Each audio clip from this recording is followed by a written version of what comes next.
নমস্কাৰ যাচিছোঁ সকলো বিটিআৰবাসী ৰাইজলৈ।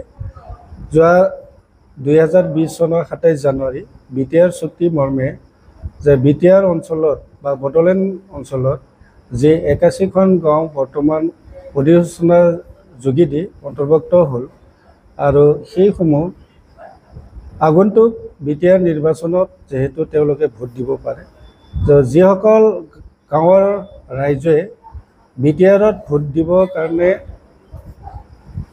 পাব তেখেতসকলক মই ৰৌতা ব্লক কমিটি UPPL তৰফৰ হৈ মই তেখেতসকলক আদৰিছোঁ। আৰু আমাৰ ৰৌতা সমষ্টিত যি 19খন গাঁও অন্তৰ্ভুক্ত হ'ল তেওঁসকলকো মই ৰৌতা ব্লক কমিটিৰ তৰফৰ পৰা আন্তৰিকতাৰে মই আদৰিলোঁ।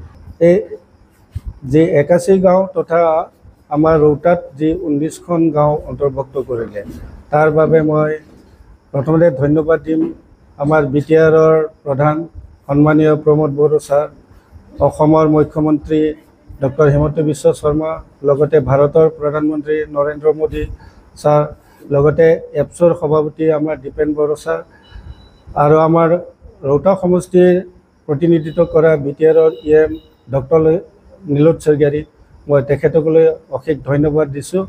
গতিকে অনাগত দিনবোৰত এই বিটিআৰ অঞ্চলত যাতে সকলোৱে আমি সুখে শান্তিৰে থাকিব পাৰোঁ, একতা এনাজৰীৰে আগন্তুক দিনত আকৌ UPPLৰ চৰকাৰ আহক, প্ৰমোদ বড়োৱে যাতে পুনৰাই আমি চিফ হোৱাটো বিচাৰিছোঁ। গতিকে সকলো বিটিআৰবাসী ৰাইজক মই বিনম্ৰতাৰে অনুৰোধ কৰিছোঁ যে 2025 চনত পুনৰাই যাতে বিটিআৰত প্ৰমোদ বড়ো চৰকাৰ আনে। ৰৌতা সমষ্টিত বৰ্তমান 19খন গাঁও সোমাইছে। সেই 19খন গাঁৱৰ ৰাইজক মই ৰৌতা সমষ্টিৰ UPPL দলৰ ভাৰপ্ৰাপ্ত সভাপতি হৈ মই সকলোকে আদৰি লৈছোঁ। আমাৰ এই ৰৌতা সমষ্টিত অন্তৰ্ভুক্ত হোৱা আছে দৰঙৰ পৰা 5খন গাঁও, বিশ্বনাথ চাৰিআলিৰ পৰা 14খন গাঁও অন্তৰ্ভুক্ত হৈছে।